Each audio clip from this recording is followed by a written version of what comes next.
I'm John Walton, and I'm a professor of Old Testament at Wheaton College. And I like to talk about the things that Israelites believed and the things that were common beliefs in the ancient world.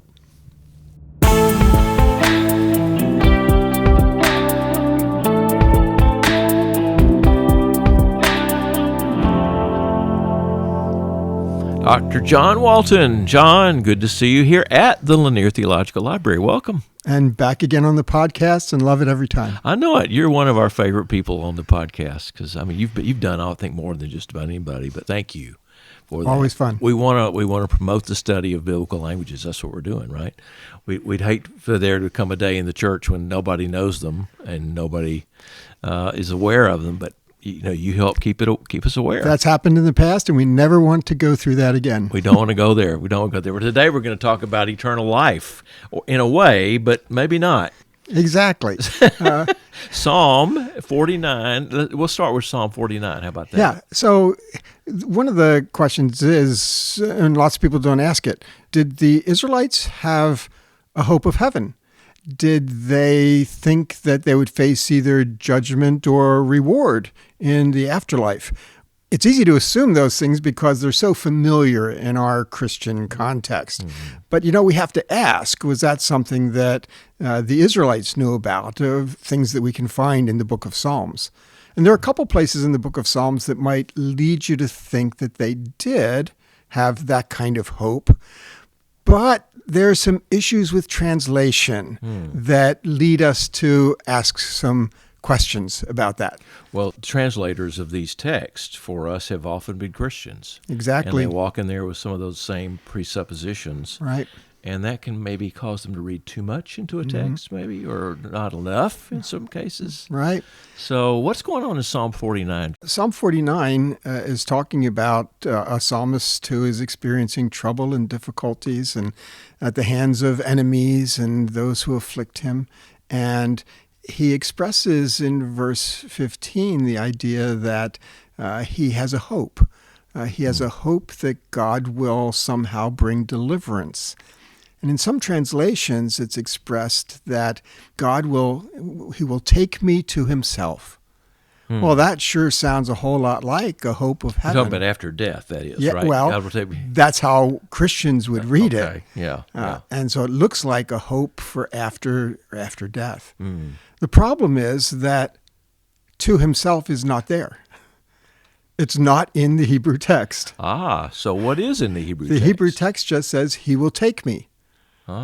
And so translators trying to make some sense of that have kind of fleshed it out with what they infer he must have been talking about. But of course, those inferences can be problematic.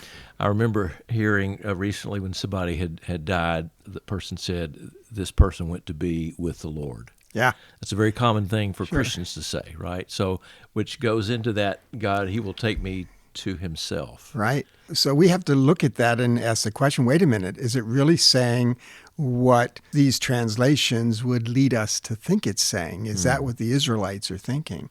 Now, the way that we approach that is to say, okay, so what else could it mean? If we just have, he will take me.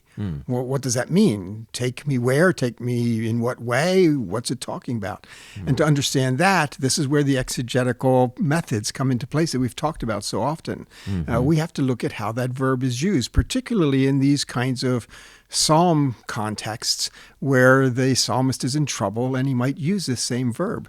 We actually see a very similar usage in Psalm 18:16, where that passage makes it clear that he's in troubled waters, he's sinking beneath the waves, and that God will reach down and take him, which the context makes very clear. He's going to deliver him from the troubled waters.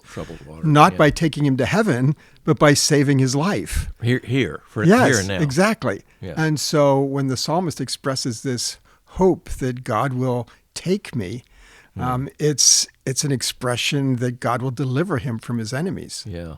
The first part of that verse, now I'm reading translation, says, and this is the ESV, God will ransom my soul from the power of Sheol. And it goes on to say, for he will receive me instead of take me. Right. And it just says receive me. It doesn't say to himself. Okay. So the ESV has not fallen into that trap. But again, the idea of redeem my soul. So what does that mean? Again, Christian theology, we think about redemption and the soul and afterlife and all of these things. But for the Israelite, that's the idea if he's going to save my life. Right. That is, that I won't die. Right. I'm not going to die this right. time. So I'll die eventually, but I'm not going to die this time. Right. So this is not heaven versus hell. It's life versus death. So it gives it a very different read. Yeah, that is a very different read. And I think we have a tendency to read too much of our own theology into these texts, right? And we need to let them stand on their own before we try to make other sense of them, right?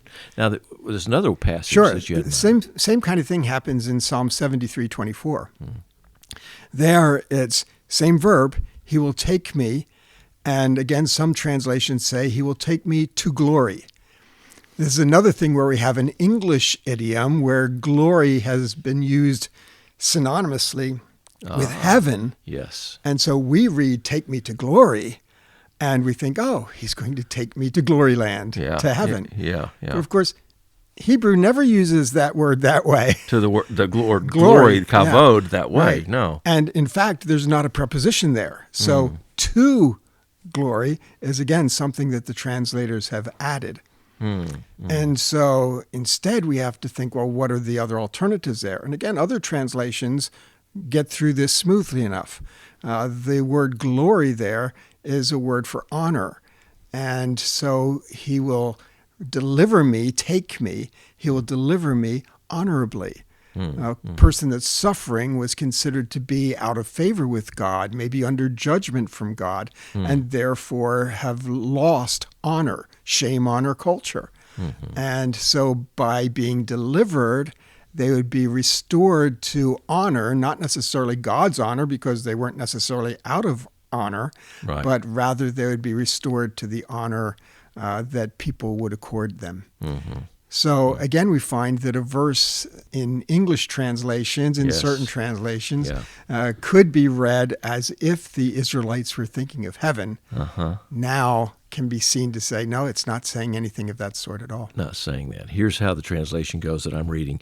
You guide me with your counsel, and afterward you will receive me to glory. And that sounds exactly like, again, the I'll fly away, oh glory, I'll fly away kind of stuff, right? That's right. So, but that's not what the Hebrew is saying. No. Yeah. It's talking about a restoration to honor. To honor to in the the community. glory of being viewed as in God's favor. Yeah. And part of this would take us, if we had a chance to, and maybe on another podcast we can talk about this honor-shame culture, is how important honor and shame were to these people, and how they would do anything not to lose honor. Nearly anything, not to lose honor. Dr. John Walton, thanks for being with us today on Exegetically Speaking. Always a pleasure. What a great conversation today. I hope you agree. Only 168 hours until the next podcast drops, so watch for it. Subscribe to us, rate us today. Come on, you know you want to. If you want to study biblical languages, and of course you do, you need to consider Wheaton College. They have the best program in the country, bar none. Go to wheaton.edu, look for modern and classical languages. Get started today. Thanks to those who make this podcast possible, Ian Rosine, Rebecca Larson, and John Wansma, who is our Wheaton-based director. Thanks to Phil Keggy for our music. Until next time, thanks for listening.